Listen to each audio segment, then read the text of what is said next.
ಶಾಂತಿ. ತಾರೀಕು 17/7/2026 ಪ್ರಾತಃ ಮುರಳಿ. ಮಧುರ ಮಕ್ಕಳೇ, ಈ ಭಾರತ ಭೂಮಿಯು ನಿರಾಕಾರ ತಂದೆಯ ಜನ್ಮಭೂಮಿಯಾಗಿದೆ. ಇಲ್ಲಿಯೇ ತಂದೆಯು ನಿಮಗೆ ರಾಜಯೋಗವನ್ನು ಕಲಿಸಿ ರಾಜ್ಯ ಭಾಗ್ಯವನ್ನು ಕೊಡಲು ನಿಮ್ಮ ಸೇವೆ ಮಾಡಲು ಬರುತ್ತಾರೆ. ಪ್ರಶ್ನೆ: ಶಿವ ತಂದೆಯು ತನ್ನ ಪ್ರತಿಯೊಬ್ಬ ಮಗುವಿನಿಂದ ಯಾವ ಪ್ರತಿಜ್ಞೆ ಮಾಡಿಸುತ್ತಾರೆ? ಉತ್ತರ: ಮಧುರ ಮಕ್ಕಳೇ, ಪ್ರತಿಜ್ಞೆ ಮಾಡಿರಿ, ಬಾಬಾ, ನಾವು ಯಾವುದೇ ವಿಕರ್ಮ ಮಾಡುವುದಿಲ್ಲ, ಪಂಚವಿಕಾರಗಳ ದಾನ ಮಾಡುತ್ತೇನೆ. ಒಳಗೆ ಭಯವಿರಲಿ, ಒಂದು ವೇಳೆ ನಾವು ದಾನ ಕೊಟ್ಟ ನಂತರ ಮತ್ತೆ ಹಿಂದೆ ತೆಗೆದುಕೊಳ್ಳುತ್ತೇವೆ ಎಂದರೆ ಬಹಳ ಪಾಪ ಆಗಿ ಬಿಡುವುದು. ಇದಕ್ಕೆ ಕಠಿಣ ಶಿಕ್ಷೆಯನ್ನು ಅನುಭವಿಸಬೇಕಾಗುವುದು. ಹರಿಶ್ಚಂದ್ರನ ಕಥೆಯೂ ಸಹ ಇದರ ಮೇಲೆ ಮಾಡಲ್ಪಟ್ಟಿದೆ. ಓಂ ಶಾಂತಿ. ಮಕ್ಕಳದು ಇದು ಈಶ್ವರೀಯ ವಿದ್ಯಾರ್ಥಿ ಜೀವನವಾಗಿದೆ. ಮಕ್ಕಳಿಗೆ ತಿಳಿದಿದೆ, ನಾವು ಅವರ ಬಳಿ ಬಂದಿದ್ದೇವೆ. ಅವರೇ ಕಲ್ಪ ಕಲ್ಪವೂ ಭಾರತವಾಸಿ ಮಕ್ಕಳಿಗೆ ಬಂದು ರಾಜ್ಯ ಭಾಗ್ಯವನ್ನು ಕೊಡುತ್ತಾರೆ. ಭಾರತದಲ್ಲಿಯೇ ಬರುತ್ತಾರಲ್ಲವೇ? ಇದು ಭಾರತ ಭೂಮಿಯಾಗಿದೆ. ನಮ್ಮ ಭೂಮಿಯ ಮೇಲೆ ಬಹಳ ಪ್ರೀತಿ ಗೌರವ ಇರುತ್ತದೆ. ಹೇಗೆ ಯಾರಾದರೂ ವಿದೇಶದ ದೊಡ್ಡ ವ್ಯಕ್ತಿಯು ಇಲ್ಲಿ ಶರೀರ ಬಿಟ್ಟರೆ ಅವರನ್ನು ವಿದೇಶಕ್ಕೆ ತೆಗೆದುಕೊಂಡು ಹೋಗುತ್ತಾರೆ, ಅಥವಾ ಇಲ್ಲಿಯ ವ್ಯಕ್ತಿ ಯಾರಾದರೂ ವಿದೇಶದಲ್ಲಿ ಮರಣ ಹೊಂದಿದರೆ ಅವರನ್ನು ಇಲ್ಲಿಗೆ ತೆಗೆದುಕೊಂಡು ಬರುತ್ತಾರೆ. ತಮ್ಮ ಭೂಮಿಗೆ ಮಾನ್ಯತೆ ಕೊಡುತ್ತಾರೆ. ಭಾರತಕ್ಕೆ ಭಗವಂತನ ಜನ್ಮಭೂಮಿ ಎಂದು ಹೇಳಲಾಗುತ್ತದೆ. ಇದನ್ನು ಸಹ ತಿಳಿದುಕೊಂಡಿದ್ದೀರಿ. ಯಾರಿಗೆ ಭಗವಂತ ಅಥವಾ ಅಲ್ಲಾ ಪರಮಾತ್ಮ ಎಂದು ಹೇಳುತ್ತಾರೆಯೋ ಅವರ ಸಮ್ಮುಖದಲ್ಲಿ ನೀವೀಗ ಕುಳಿತಿದ್ದೀರಿ.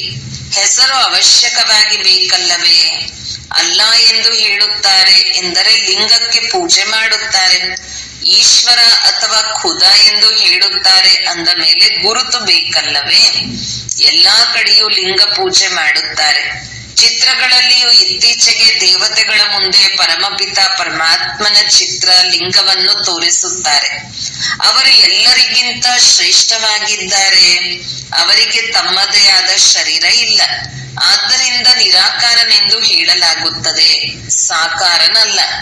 ಈಗ ನೀವು ಮಕ್ಕಳು ತಿಳಿದುಕೊಂಡಿದ್ದೀರಿ, ನಾವು ಶಿಕ್ಷಣವನ್ನು ಪಡೆದುಕೊಳ್ಳಲು ಅವರ ಮುಂದೆ ಕಲ್ಪ ಕಲ್ಪವೂ ಹಾಜರಾಗುತ್ತೇವೆ. ಭಗವಾನ್ ವಾಚ ಇದೆ ಅಂದ ಮೇಲೆ ಅವಶ್ಯಕವಾಗಿ ರಾಜಯೋಗವನ್ನು ಕಲಿಸುತ್ತಾರೆ.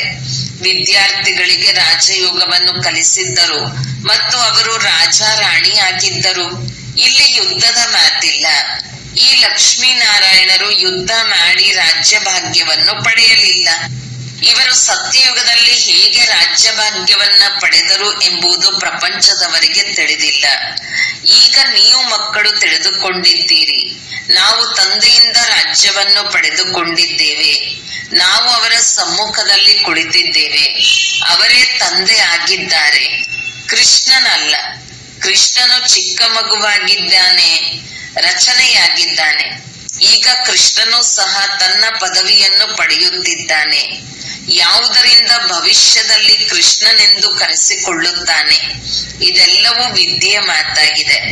ನೀವು ತಿಳಿದುಕೊಂಡಿದ್ದೀರಿ, ತಂದೆಯು ನಮಗೆ ರಾಜಯೋಗವನ್ನು ಕಲಿಸುತ್ತಾರೆ. ಹೇಗೆ ಮನುಷ್ಯರನ್ನು ಬ್ಯಾರಿಸ್ಟರ್, ಇಂಜಿನಿಯರನ್ನಾಗಿ ಮಾಡುತ್ತಾರೆ. ಅವರು ಮನುಷ್ಯರೇ ಅಲ್ಲವೇ? ನೀವು ತಿಳಿದುಕೊಳ್ಳುತ್ತೀರಿ, ನಾವು ಮನುಷ್ಯರೇ ಆಗಿದ್ದೀವಿ, ಆದರೆ ಪತೀತರಾಗಿದ್ದೇವೆ. ಈಗ ತಂದೆಯು ಪಾವನರನ್ನಾಗಿ ಮಾಡುತ್ತಾರೆ ಮತ್ತು ನಮಗೆ ಆಸ್ತಿಯನ್ನು ಕೊಡುತ್ತಾರೆ. ಪಾವನ ಪ್ರಪಂಚವಂತೂ ಹೊಸ ಪ್ರಪಂಚವೇ ಆಗಿರುವುದು. ಹೊಸ ಪ್ರಪಂಚದಲ್ಲಿ ರಾಜಧಾನಿ ಇರುತ್ತದೆ. ನೀವೀಗ ತಂದೆಯ ಸಮ್ಮುಖದಲ್ಲಿ ಕುಳಿತಿದ್ದೀರಿ. ಹೇಗೆ ಲೌಕಿಕ ತಂದೆಯು ಮಕ್ಕಳಿಗೆ ಪ್ರೀತಿಯಿಂದ ತಿಳಿಸುತ್ತಾರೆ, ಹಾಗೆಯೇ ಇವರು ಪಾರಲೌಕಿಕ ವಿಚಿತ್ರ ತಂದೆಯಾಗಿದ್ದಾರೆ. ಇವರಿಗಾಗಿಯೇ ತ್ವಮೇವ ಮಾತಾಶ್ಚ ಪಿತಾ ಎಂದು ನೀವು ಹಾಡುತ್ತಾ ಬಂದಿದ್ದೀರಿ. ಈ ಸಮಯದಲ್ಲಿ ನೀವು ತಿಳಿದುಕೊಂಡಿದ್ದೀರಿ, ಇವರು ತಮ್ಮ ಪಾತ್ರವನ್ನು ಅಭಿನಯಿಸುತ್ತಾರೆ. ಅದನ್ನು ಭಕ್ತಿ ಮಾರ್ಗದಲ್ಲಿ ನಾವು ಗಾಯನ ಮಾಡುತ್ತೇವೆ. ನಾವು ಶಿವ ತಂದೆಯ ಬಳಿ ಬಂದಿದ್ದೇವೆ ಎಂದು ನೀವು ಹೇಳುತ್ತೀರಿ. ಶಿವ್ ಬಾಬಾ ಕೀರ್ ಆಫ್ ಬ್ರಹ್ಮ ಎಂದು ಪತ್ರವನ್ನು ಬರೆಯುತ್ತೀರಿ. ಯಾರಿಗಾದರೂ ನೀವು ಈ ಪತ್ರವನ್ನು ತೋರಿಸಿದರೆ ಆಶ್ಚರ್ಯಚಕಿತರಾಗುವರು. ಶಿವಬಾಬಾ ಕೀರ್ ಆಫ್ ಬ್ರಹ್ಮ ಎಂಬುದನ್ನು ಎಂದೂ ಕೇಳಿರುವುದಿಲ್ಲ. ಶಿವ ತಂದೆಯು ಬ್ರಹ್ಮರವರಲ್ಲಿ ಬಂದು ವಿಷ್ಣುಪುರಿಯ ಸ್ಥಾಪನೆ ಮಾಡುತ್ತಿದ್ದಾರೆ. ಸಮ್ಮುಖದಲ್ಲಿ ನಿಂತಿದ್ದಾರೆ. ಶಿವ ತಂದೆಯು ಮೇಲಿರುತ್ತಾರೆ. ಅವರು ಬ್ರಹ್ಮನ ಮೂಲಕ ಸ್ಥಾಪನೆ ಮಾಡಿದ್ದರು, ಈಗ ಪುನಃ ಮಾಡುತ್ತಾರೆ. ಇದು ಪ್ರವೃತ್ತಿ ಮಾರ್ಗ ಆಗಿದೆ. ರಾಜವಿದ್ಯೆಯಲ್ಲಿಯೂ ಬ್ಯಾರಿಸ್ಟರ್ ಓದಿಸುತ್ತಾರೆಂದರೆ ಸ್ತ್ರೀ ಪುರುಷ ಇಬ್ಬರು ಓದುತ್ತಾರೆ.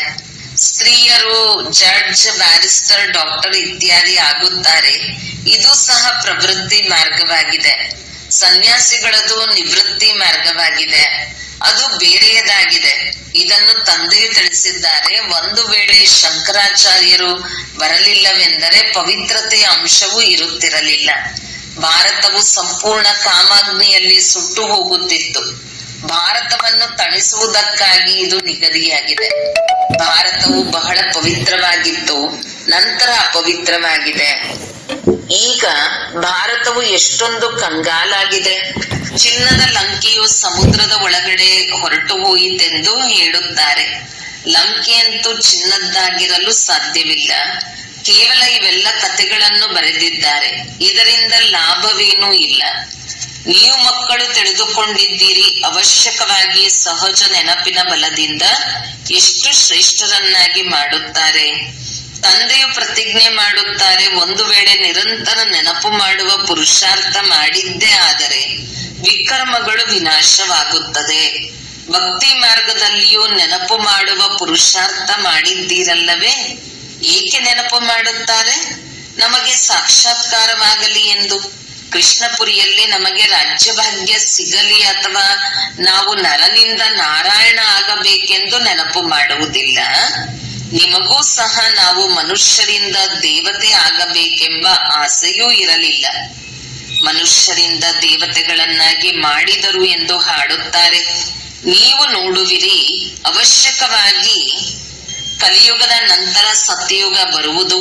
ಕಲಿಯುಗದಲ್ಲಿ ಎಷ್ಟೊಂದು ಜನಸಂಖ್ಯೆ ಇದೆ. ಸತ್ಯಯುಗದಲ್ಲಿ ಒಂದೇ ಧರ್ಮ ಇರುವುದು.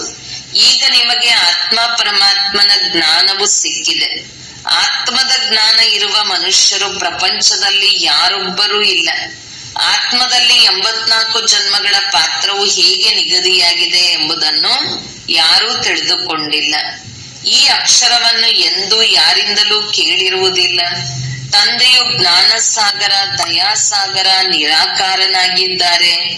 ನೀವು ತಿಳಿದುಕೊಂಡಿದ್ದೀರಿ, ನಾವು ಆತ್ಮರು ಈಗ ಪಾಪಾತ್ಮರಿಂದ ಪುಣ್ಯಾತ್ಮರಾಗುತ್ತಿದ್ದೇವೆ. ಸತ್ಯಯುಗದಲ್ಲಿ ಎಲ್ಲರೂ ಸಹ ಪುಣ್ಯಾತ್ಮರು ಇರುತ್ತಾರೆ. ಇಲ್ಲಿ ಪಾಪಾತ್ಮರಿದ್ದಾರೆ. ಬಹಳ ದಾನ ಪುಣ್ಯ ಮಾಡುವವರಿಗೆ ಪುಣ್ಯಾತ್ಮರೆಂದು ಕರೆಯಲಾಗುವುದು. ಪುಣ್ಯಾತ್ಮರಿರುವುದೇ ಸತ್ಯಯುಗದಲ್ಲಿ. ಇಲ್ಲಿ ಯಾವ ಮನುಷ್ಯರು ದಾನ ಪುಣ್ಯ ಮಾಡುತ್ತಾರೆಯೋ ಅವರನ್ನು ಪುಣ್ಯಾತ್ಮರೆಂದು ಕರೆಯುತ್ತಾರೆ. ಅಲ್ಲಿ ನಿಮಗೆ ದಾನ ಪುಣ್ಯ ಇತ್ಯಾದಿಗಳನ್ನು ಮಾಡುವ ಅವಶ್ಯಕತೆ ಇರುವುದಿಲ್ಲ. ಅಲ್ಲಿ ಯಾರು ಬಡವರು ಇರುವುದಿಲ್ಲ. ನೀವು ಅಲ್ಲಿ ಸದಾ ಕಾಲಕ್ಕಾಗಿ ಪುಣ್ಯಾತ್ಮರಾಗಿಯೇ ಇರುತ್ತೀರಿ. ನೀವು ತನು, ಮನ, ಧನ ಎಲ್ಲವನ್ನು ಬೇಹದ್ದಿನ ತಂದೆಯ ಅರ್ಥವಾಗಿ ಕೊಡುತ್ತೀರಿ. ಇದಕ್ಕೆ ಬಲಿಹಾರಿಯಾಗುವುದು ಎಂದು ಹೇಳಲಾಗುತ್ತದೆ. ತಂದೆಯು ಕೇಳುತ್ತಾರೆ, ಮೊದಲು ನಾನು ಬಲಿಹಾರಿಯಾಗುತ್ತೇನೆಯೋ ಅಥವಾ ನೀವು? ತಂದೆಯು ತಿಳಿಸುತ್ತಾರೆ, ಮೊದಲು ನೀವು ಬಲಿಹಾರಿಯಾಗುತ್ತೀರಿ. ಆದ್ದರಿಂದಲೇ 21 ಜನ್ಮಗಳಿಗಾಗಿ ಬಲಿಹಾರಿಯೂ ಸಿಗುವುದು. ಈ ಮಾತುಗಳನ್ನು ನೀವೀಗ ಚೆನ್ನಾಗಿ ತಿಳಿದುಕೊಳ್ಳುತ್ತೀರಿ. ಸಮ್ಮುಖದಲ್ಲಿ ಕೇಳುತ್ತೀರಿ. ತಂದೆಯು ಹೇಳುತ್ತಾರೆ, ಮಕ್ಕಳೇ, ನಾನು ನಿಮ್ಮ ತಂದೆಯೂ ಆಗಿದ್ದೇನೆ. ಇಲ್ಲಿ ಯಾವುದೇ ಅಂಧಶ್ರದ್ಧೆಯ ಮಾತಿಲ್ಲ. ತಂದೆಯೂ ಆಗಿದ್ದಾರೆ, ಶಿಕ್ಷಕನೂ ಆಗಿದ್ದಾರೆ. ತಂದೆಯ ಮಕ್ಕಳಾದರೆ ಅವರು ಶಿಕ್ಷಣ ಕೊಡುತ್ತಾರೆ. ಈಗ ನಿಮ್ಮ ಬುದ್ಧಿಯಲ್ಲಿ ಎಲ್ಲದರ ಜ್ಞಾನವಿದೆ. 84 ಜನ್ಮಗಳ ಚಕ್ರವನ್ನು ನಿಮಗೆ ತಿಳಿಸಲಾಗಿದೆ. ಯಾರು 84 ಜನ್ಮಗಳನ್ನು ಪಡೆದುಕೊಳ್ಳುವುದಿಲ್ಲವೋ ಅವರು ತಿಳಿದುಕೊಳ್ಳುವುದೂ ಇಲ್ಲ. ನಾವು 84 ಜನ್ಮಗಳ ಚಕ್ರವನ್ನು ಸುತ್ತಿ ಈಗ ಹಿಂತಿರುಗಿ ಹೋಗುತ್ತೇವೆಂದು ನೀವು ತಿಳಿದುಕೊಳ್ಳುತ್ತೀರಿ. ತಂದೆಯು ಹೇಳುತ್ತಾರೆ, ನೀವಾತ್ಮರು ಅಶರೀರಿಯಾಗಲು ಬಂದಿದ್ದೀರಿ, ಮತ್ತೆ ಅಶರೀರಿಯಾಗಿ ಹಿಂತಿರುಗಿ ಹೋಗಬೇಕು. ನೀವು ಪವಿತ್ರ ಆತ್ಮರಾಗಿ ಹೋಗುತ್ತೀರಿ. ಪವಿತ್ರರಾಗಲು ನೀವು ಪುರುಷಾರ್ಥ ಮಾಡುತ್ತಿದ್ದೀರಿ. ಯೋಗ ಬಲ ಅರ್ಥಾತ್ ನೆನಪಿನ ಬಲದಿಂದ ನೀವು ಪವಿತ್ರರಾಗಿ ಬಿಡುತ್ತೀರಿ. ಯೋಗ ಎಂಬುದು ಶಾಸ್ತ್ರಗಳ ಶಬ್ದವಾಗಿದೆ. ಸರಿಯಾದ ಶಬ್ದವು ನೆನಪು ಎಂದಾಗಿದೆ. ಸ್ತ್ರೀಗೆ ಪತಿಯ ನೆನಪು ಅಥವಾ ಪುರುಷನಿಗೆ ಪತ್ನಿಯ ನೆನಪಿರುತ್ತದೆ ಅಲ್ಲವೇ? ಯೋಗದ ಅರ್ಥವೇ ಆಗಿದೆ ನೆನಪು. ತಂದೆಯು ಹೇಳುತ್ತಾರೆ, ನನ್ನೊಬ್ಬನನ್ನೇ ನೆನಪು ಮಾಡಿ ಮತ್ತೆಲ್ಲಾ ಸಂಘಗಳಿಂದ ಬುದ್ಧಿಯೋಗವನ್ನು ತೆಗೆದು ತಂದೆಯಾದ ನನ್ನೊಬ್ಬನ ಜೊತೆ ಬುದ್ಧಿಯೋಗವನ್ನು ಇಡಿ. ನೆನಪು ಮಾಡಿರಿ. ಎಷ್ಟು ನೆನಪು ಮಾಡುತ್ತೀರೋ ಅಷ್ಟು ನಿಮ್ಮ ವಿಕರ್ಮಗಳು ವಿನಾಶವಾಗುತ್ತದೆ. ಅವಶ್ಯಕವಾಗಿ ಭಾರತಕ್ಕೆ ಕಲ್ಪ ಕಲ್ಪವೂ ಆಸ್ತಿಯು ಸಿಗುತ್ತದೆ. ಶಿವ ಜಯಂತಿಯು ಪ್ರಸಿದ್ಧವಾಗಿದೆ. ಹೇಗೆ ಬುದ್ಧ, ಕ್ರೈಸ್ಟ್ ಮೊದಲಾದವರ ಜಯಂತಿ ಇದೆಯೋ ಹಾಗೆಯೇ ನಿರಾಕಾರ ಶಿವನ ಜಯಂತಿಯೂ ಇದೆ. ಇದು ಸರ್ವಶ್ರೇಷ್ಠವಾಗಿದೆ. ಕೃಷ್ಣ ಜಯಂತಿಯು ಪ್ರಸಿದ್ಧವಾಗಿದೆ. ಆದರೆ ಕೃಷ್ಣನು ಬಂದು ಏನು ಮಾಡುತ್ತಾನೆಂದು ಯಾರಿಗೂ ತಿಳಿದಿಲ್ಲ. ಕೃಷ್ಣನು ಸತ್ಯುಗದ ರಾಜಕುಮಾರನಾಗಿದ್ದನು. ಅವಶ್ಯಕವಾಗಿ ಕೃಷ್ಣನಿಗೆ ಮತ್ಯಾರು ಇಂತಹ ಕರ್ಮವನ್ನು ಕಲಿಸಿರಬೇಕು. ಇದರಿಂದಲೇ ಸತ್ಯಯುಗದ ರಾಜಕುಮಾರನಾಗಿದ್ದಾನೆ. ಚಿಕ್ಕ ಮಗುವಂತೂ ಪವಿತ್ರವಾಗಿರುತ್ತದೆ. ಅಲ್ಲಿ ವಿಕಾರದ ಮಾತಿರುವುದಿಲ್ಲ. ಮಗು ನಿರ್ಮಲವಾಗಿರುತ್ತದೆ. ಭಗವಂತನು ಒಬ್ಬರೇ ನಿರಾಕಾರ ಆಗಿದ್ದಾರೆ. God is one. ಉಳಿದೆಲ್ಲವೂ ಅವರ ರಚನೆಯಾಗಿದೆ. ರಚನೆಯಿಂದ ಎಂದೂ ರಚನೆಗೆ ಆಸ್ತಿಯು ಸಿಗುವುದಿಲ್ಲ. ತಂದೆಯಿಂದಲೇ ಸಿಗುವುದು. ಸಹೋದರರಿಂದ ಸಹೋದರರಿಗೆ ಆಸ್ತಿಯು ಸಿಗುವುದಿಲ್ಲ. ನೀವೆಲ್ಲರೂ ಸಹೋದರ ಆಗಿದ್ದೀರಿ. ಸಹೋದರತ್ವವೆಂದು ಹೇಳುತ್ತಾರಲ್ಲವೇ? ತಂದೆಯು ಒಬ್ಬರೇ ಆಗಿದ್ದಾರೆ. ಆಸ್ತಿಯು ತಂದೆಯಿಂದ ಸಿಗುವುದು. ಎಲ್ಲಾ ಸಹೋದರರ ಸದ್ಗತಿದಾತ ಒಬ್ಬ ತಂದೆಯಾಗಿದ್ದಾರೆ. ಎಲ್ಲ ಆತ್ಮರಿಗೆ ತಂದೆಯಿಂದ ಆಸ್ತಿಯು ಸಿಗುತ್ತದೆ. ತಂದೆಯು ಹೇಳುತ್ತಾರೆ, ನಾನು ಬಂದು ಆತ್ಮರಿಗೆ ಓದಿಸುತ್ತೇನೆ, ಆತ್ಮರಿಗೆ ಸದ್ಗತಿ ಕೊಡುತ್ತೇನೆ. ತಂದೆಯೇ ಕುಳಿತು ರಾಜಯೋಗವನ್ನು ಕಲಿಸುತ್ತಾರೆ. ಈ ವಿದ್ಯೆಯ ಪದವಿಯನ್ನು ನೀವು ಇಲ್ಲಿ ಪಡೆಯುವುದಿಲ್ಲ. ಮನುಷ್ಯರು ಈ ಜನ್ಮದಲ್ಲಿಯೇ ವಕೀಲ ಮೊದಲಾದವರಾಗುತ್ತಾರೆ. ಮತ್ತೆ ಇನ್ನೊಂದು ಜನ್ಮ ಪಡೆದ ಮೇಲೆ ಮತ್ತೆ ಓದುತ್ತಾರೆ. ನೀವು ತಿಳಿದುಕೊಂಡಿದ್ದೀರಿ, ಈ ವಿದ್ಯೆಯಿಂದ ನಾವು 21 ಜನ್ಮಗಳಿಗಾಗಿ ಪ್ರಾರಬ್ಧವನ್ನು ಪಡೆಯುತ್ತೇವೆ. ಸತ್ಯಯುಗದಲ್ಲಿ ವೈದ್ಯರು ಮೊದಲಾದವರು ಇರುವುದಿಲ್ಲ. ಅಲ್ಲಿ ರೋಗವೇ ಇರುವುದಿಲ್ಲ. ನೀವು ಗರ್ಭ ಮಹಲಿನಲ್ಲಿರುತ್ತೀರಿ, ಇಲ್ಲಿ ಗರ್ಭ ಜೈಲಿನಲ್ಲಿರುತ್ತೀರಿ. ಬಹಳ ಶಿಕ್ಷೆಗಳು ಸಿಗುತ್ತವೆ. ಆದ್ದರಿಂದಲೇ ಈ ಜೈಲಿನಿಂದ ಹೊರತಗೀರಿ. ನಾವು ಇನ್ನೊಂದು ತಪ್ಪು ಮಾಡುವುದಿಲ್ಲ ಎಂದು ಕರೆಯುತ್ತೀರಿ. ಧರ್ಮರಾಜನೊಂದಿಗೆ ಪ್ರತಿಜ್ಞೆ ಮಾಡುತ್ತೀರಿ. ಇಲ್ಲಿ ನೀವು ಶಿವತಂದೆಯೊಂದಿಗೆ ಪ್ರತಿಜ್ಞೆ ಮಾಡಬೇಕು. ಬಾಬಾ, ಇನ್ನೆಂದೂ ನಾವು ವಿಕರ್ಮ ಮಾಡುವುದಿಲ್ಲ. ನಾವು ಪಂಚವಿಕಾರಗಳನ್ನು ನಿಮಗೆ ಕೊಟ್ಟು ಬಿಡುತ್ತೇವೆ. ಇದು ಸಹ ತಂದೆಗೆ ತಿಳಿದಿದೆ. ವಿಕಾರಗಳು ಕೂಡಲೇ ಬಿಟ್ಟು ಹೋಗುವುದಿಲ್ಲ. ಆದ್ದರಿಂದ ಒಳಗೆ ಭಯವಿರಲಿ. ನಾವು ವಿಕಾರಗಳ ದಾನ ಕೊಟ್ಟು ಮತ್ತೆ ಹಿಂತೆಗೆದುಕೊಂಡರೆ ಬಹಳ ಪಾಪ ಆಗುವುದು. ಹೇಗೆ ರಾಜ ಹರಿಶ್ಚಂದ್ರನ ಉದಾಹರಣೆ ಇದೆ. ತಂದೆಗೆ ಗೊತ್ತಿದೆ 5 ವಿಕಾರಗಳು ಕೂಡಲೇ ಬಿಟ್ಟು ಹೋಗುವುದಿಲ್ಲ. ಇದರಲ್ಲಿ ಸಮಯ ಹಿಡಿಸುತ್ತದೆ. ನಿಮ್ಮದು ಕರ್ಮಾತೀತ ಸ್ಥಿತಿಯಾದಾಗ ಯುದ್ಧವಾಗುತ್ತದೆ. ಈ ಪಂಚವಿಕಾರಗಳು ದೊಡ್ಡ ಶತ್ರುಗಳಾಗಿವೆ. ಅದರಲ್ಲಿಯೂ ಮುಖ್ಯವಾದದ್ದು ಒಂದು ದೇಹಾಭಿಮಾನವಾಗಿದೆ. ಅದರ ದಾನ ಮಾಡುವುದು ಎಷ್ಟು ಪರಿಶ್ರಮವಾಗಿದೆ. ತಂದೆಯು ಪದೇ ಪದೇ ತಿಳಿಸುತ್ತಾರೆ, ತಮ್ಮನ್ನು ಆತ್ಮನೆಂದು ತಿಳಿದು ತಂದೆಯಾದ ನನ್ನನ್ನು ನೆನಪು ಮಾಡಿರಿ ಎಂದು. ಆದರೆ ಇದು ಆಗುವುದಿಲ್ಲ. ದೇಹಾಭಿಮಾನಿಗಳಾಗುವುದರಿಂದ ಕಾಮದ ಪೆಟ್ಟು ಬೀಳುತ್ತದೆ. ದೇಹಾಭಿಮಾನವು ಎಲ್ಲದಕ್ಕಿಂತ ತೀಕ್ಷ್ಣವಾಗಿದೆ. ದೇಹಿ ಅಭಿಮಾನಿಯಾಗುವುದು ಪರಿಶ್ರಮವಿದೆ. ಮುಖ್ಯವಾಗಿ ದೇಹಾಭಿಮಾನವು ಬರುವುದರಿಂದಲೇ ಪಾಪಗಳಾಗಿದೆ. ಇದಕ್ಕಾಗಿ 5 ವಿಕಾರಗಳನ್ನು ದಾನ ಮಾಡಿ ಕೊಡಬೇಕು. ಇದರಲ್ಲಿಯೇ ಸಮಯ ಹಿಡಿಸುತ್ತದೆ. ಪ್ರಿಯತಮನಿಲ್ಲದೆ ಪ್ರಿಯತಮೆಯರು ಹೋಗಲು ಸಾಧ್ಯವಿಲ್ಲ. ಮೊದಲು ಪ್ರಿಯತಮನು ಹೋಗಬೇಕು, ನಂತರ ಪ್ರಿಯತಮೆಯರು. ಪ್ರಿಯತಮನು ಬಂದು ಎಲ್ಲ ಆತ್ಮರನ್ನು ಕರೆದುಕೊಂಡು ಹೋಗಬೇಕು. ಕರ್ಮಾತೀತ ಸ್ಥಿತಿ ಆಗುವವರೆಗೂ ಪುರುಷಾರ್ಥ ಮಾಡಬೇಕು. ದೇಹಾಭಿಮಾನ ಬರುವುದರಿಂದಲೇ ತಪ್ಪುಗಳಾಗುತ್ತದೆ. ಬಾಬಾ ದೇಹಾಭಿಮಾನ ಬರುವುದರಿಂದಲೇ ವಿಕಾರದಲ್ಲಿ ಬಿದ್ದೆವು ಎಂದು ಹೇಳುತ್ತಾರೆ.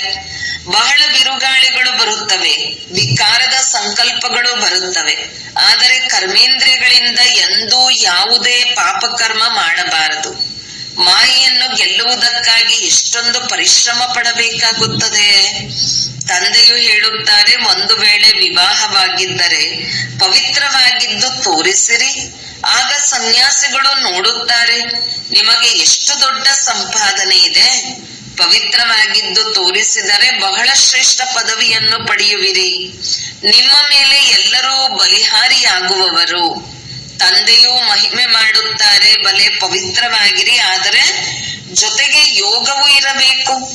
ಯೋಗದಲ್ಲಿಯೇ ಪದೇ ಪದೇ ವಿಘ್ನಗಳು ಬರುತ್ತವೆ. ದೇಹಾಭಿಮಾನ ಬಂದು ಬಿಡುತ್ತದೆ. ಪವಿತ್ರರಾಗುವುದೇನೋ ಸರಿ, ಪವಿತ್ರತೆಯಿಂದಲೇ ಪವಿತ್ರ ಪ್ರಪಂಚದಲ್ಲಿ ಆಸ್ತಿಯನ್ನು ಪಡೆಯುತ್ತೀರಿ. ಆದರೆ ಮತ್ತೆ ಮಾಯೆಯು ಬಹಳ ಜೋರಾಗಿ ಯುದ್ಧ ಮಾಡುತ್ತದೆ. ಇದೆಲ್ಲವೂ ಆಗುತ್ತದೆ. ಶೌರ್ಯವನ್ನು ತೋರಿಸುತ್ತಾರೆ, ಆದರೆ ಜೊತೆಗೆ ನಿರಂತರ ನೆನಪು ಇರಲಿ, ಆಗಲೇ ವಿಕರ್ಮಗಳು ವಿನಾಶವಾಗುತ್ತವೆ ಎಂದು ತಂದೆಯು ತಿಳಿಸುತ್ತಾರೆ. ಯಾರು ಶಕ್ತಿಶಾಲಿಯಾಗುವರೋ ಅವರನ್ನು ಮಾಯೆಯು ಬಹಳ ಸತಾಯಿಸುತ್ತದೆ. ನೆನಪಿನಲ್ಲಿರುವುದು ಬಹಳ ಕಷ್ಟವಾಗುತ್ತದೆ. ಯಾರು ಇರುವರೋ ಅವರೊಂದಿಗೆ ಅನುಭವ ಕೇಳಬೇಕು. ಏನು ತಿಳಿದುಕೊಳ್ಳುತ್ತೀರಿ, ಹೀಗಿರುತ್ತೀರಿ ಎಂದು. ನೆನಪಿನಲ್ಲಿರುವುದರಿಂದ ವಿಕರ್ಮ ವಿನಾಶವಾಗುತ್ತದೆ. ಈ ಮಾತು ಸಂಪೂರ್ಣ ಭಿನ್ನ ಮತ್ತು ಹೊಸದಾಗಿದೆ. ಇಲ್ಲಿ ಕುಳಿತಿದ್ದರೂ ಸಹ ನಶೆ ಏರಿದೆ. ಇದನ್ನು ತಿಳಿದುಕೊಂಡಿದ್ದೀರಿ. ಭಗವಂತನು ಒಬ್ಬರೇ ನಿರಾಕಾರನಾಗಿದ್ದಾರೆ, ಕೃಷ್ಣನಲ್ಲ. ವಾಸ್ತವದಲ್ಲಿ ಕೃಷ್ಣನ ಬಗ್ಗೆ ಶಾಸ್ತ್ರಗಳಲ್ಲಿ ಅನೇಕ ಮಾತುಗಳನ್ನು ಬರೆದಿದ್ದಾರೆ. ಹಗ್ಗದಿಂದ ಕಟ್ಟಿ ಹಾಕಿದರು, ಬೆಣ್ಣೆ ಕದ್ದ, ಆದರೆ ಈ ಮಾತುಗಳೇನು ಇಲ್ಲ. ವಾಸ್ತವದಲ್ಲಿ ಇದು ಸಹ ಕೃಷ್ಣನ ನಿಂದನೆಯ ಮಾಡಿದಂತಾಯಿತು. ಕೃಷ್ಣನಲ್ಲಿ ಯಾವುದೇ ಅವಗುಣ ಇರಲಿಲ್ಲ. ಚಂಚಲತೆ ಮಾಡುವುದು ಸಹ ಒಂದು ಅವಗುಣ ಆಯಿತಲ್ಲವೇ? ಕೃಷ್ಣನು ಮರ್ಯಾದಾ ಪುರುಷೋತ್ತಮನಾಗಿದ್ದಾನೆ. ಸರ್ವಗುಣ ಸಂಪನ್ನ ಮಹಿಮೆ ಮಾಡುತ್ತಾರೆ. ಗುರು ಬ್ರಹ್ಮ ಗುರು ವಿಷ್ಣು ಎಂದು ಗಾಯನ ಆಗುತ್ತದೆ. ಆಗ ಹೇಳಿರಿ, ನಮಗೆ ಗುರುವಂತೂ ಇಲ್ಲ. ನಾವು ಇವರನ್ನು ಬ್ರಹ್ಮ ಗುರುವೆಂದಾಗಲಿ ಈಶ್ವರನೆಂದಾಗಲಿ ಒಪ್ಪುವುದಿಲ್ಲ. ಪತೀತ ಪಾವನ ಒಬ್ಬ ನಿರಾಕಾರನೇ ಆಗಿದ್ದಾರಲ್ಲವೇ? ಯಾವುದೇ ಸಾಕಾರಿ ಗುರುಗಳು ಪತೀತ ಪಾವನ ಆಗಲು ಸಾಧ್ಯವಿಲ್ಲ. ಈ ಸಮಯದಲ್ಲಿ ನೀವು ಪರಮಪಿತ ಪರಮಾತ್ಮನ ಇಡೀ ಜೀವನ ಚರಿತ್ರೆಯನ್ನು ತಿಳಿದುಕೊಂಡಿದ್ದೀರಿ. 5000 ವರ್ಷಗಳಲ್ಲಿ ಶಿವ ತಂದೆಯ ಪಾತ್ರವೇನು ಎಂಬುದನ್ನು ನೀವು ತಂದೆಯ ಮೂಲಕ ತಿಳಿದಿದ್ದೀರಿ. ತಂದೆಯು ಜ್ಞಾನ ಪೂರ್ಣ ಅಲ್ಲವೇ? ಸುಖ, ಶಾಂತಿ, ಆನಂದ ಸಾಗರ, ಇದು ತಂದೆಯ ಮಹಿಮೆಯಾಗಿದೆ. ತಂದೆಯ ಬಳಿ ಖಜಾನೆ ಇದೆ ಎಂದ ಮೇಲೆ ಅವಶ್ಯಕವಾಗಿ ಮಕ್ಕಳಿಗೂ ಕೊಡುವರಲ್ಲವೇ? ಒಳ್ಳೆಯದು. ಮಧುರಾತಿ ಮಧುರ ಅಗಲಿ ಹೋಗಿ ಮರಳಿ ಸಿಕ್ಕಿರುವ ಮಕ್ಕಳ ಪ್ರತಿ ಮಾತಪಿತಾ ಬಾಬ್ದಾದರವರ ನೆನಪು, ಪ್ರೀತಿ ಹಾಗೂ ಸುಪ್ರಭಾತ. ಆತ್ಮೀಯ ಮಕ್ಕಳಿಗೆ ಆತ್ಮೀಯ ತಂದೆಯ ನಮಸ್ತೆ. ಧಾರಣೆಗಾಗಿ ಮುಖ್ಯ ಸಾರ 1. ಕರ್ಮಾತೀತ ಸ್ಥಿತಿಯನ್ನು ಪ್ರಾಪ್ತಿ ಮಾಡಿಕೊಳ್ಳಲು ಈ ಕರ್ಮೇಂದ್ರಿಯಗಳಿಂದ ಯಾವುದೇ ತಪ್ಪು ಮಾಡಬಾರದು. ಪವಿತ್ರವಾಗಿರುವವರ ಜೊತೆಗೆ ನೆನಪಿನಲ್ಲಿಯೂ ಶಕ್ತಿಶಾಲಿಯಾಗಬೇಕು. 2. ಸದಾ ಪುಣ್ಯಾತ್ಮರಾಗಲು ತನು ಮನ ಧನದಿಂದ ತಂದೆಗೆ ಬಲಿಹಾರಿಯಾಗಬೇಕು.